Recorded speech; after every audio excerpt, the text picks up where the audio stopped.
ঈদের কেনাকাটা তো শেষই হইতেছে না, তাই আবারও চলে আসলাম প্রাণের শহর ফুলপুরে কিছু কেনাকাটা করার জন্য। ঈদ বলে কথা, যতই কেনাকাটা করি না কেন ওইটা সেটা বাকি থাকবে আর কি। হ্যালো এভরিওয়ান, আসসালামু আলাইকুম। তোমরা সবাই কেমন আছো?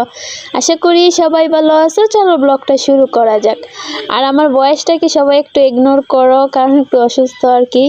প্রথমেই চলে আসলাম জুতার দোকানে বোনদের জন্য জুতা কিনবো বলে। আর আজকে কিন্তু আমি নিজের জন্য কিছু কিনবো না, তোমরা ভাববা যে মনে হয় আমি কিছু কেনাকাটা করবো আর কি। আমি আজকে কিছু কেনাকাটা করব না, বোনেরা কিছু কেনাকাটা করবে, তাই তাদেরকে নিয়ে আসা। তারা নাকি আমার পছন্দের কেনাকাটা করবে আর কি।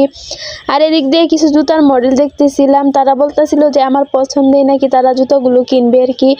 আমি বলতেছিলাম আবার যে তোমাদের পছন্দে কিনো, তোমাদের কোন জুতাগুলো পছন্দ হয় আর কি। আর আমার বোনের ওই জুতাটা পছন্দ হয়েছে। আমি বারবার বলতেছিলাম যে তোমাদের পছন্দটা নিয়ে নাও, তারা বলতেছিল যে না আমি পছন্দ করে দিতাম। তারপর এই যে এই ভাইয়ার হাতে জুতাগুলো পছন্দ করে দিয়েছি, আর এই জুতাগুলোই তারা নিছে। আবারও বলতেছি বয়সটা দিতে আমার খুব কষ্ট হইতাছে, তারপরেও ভিডিওর জন্য বয়সটা দিতে হইতাছে আর কি।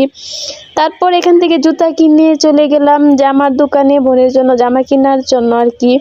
আর এখানে এসে আমার বোনের এই জামাটা অনেক পছন্দ হয়েছে, আমারও অনেক পছন্দ হয়েছে, বোনেরও অনেক পছন্দ হয়েছে। তারপরে এই জামাটাই নিয়ে নিলাম আর কি। তারপরে চলে আসলাম এখানে কিছু টি শার্ট আর কি কেনার জন্য আর কি, আমার ভাইয়ের জন্য। আর আমি এখান থেকে চলে আসতেছিলাম, আমার খারাপ লাগতেছিল আর কি।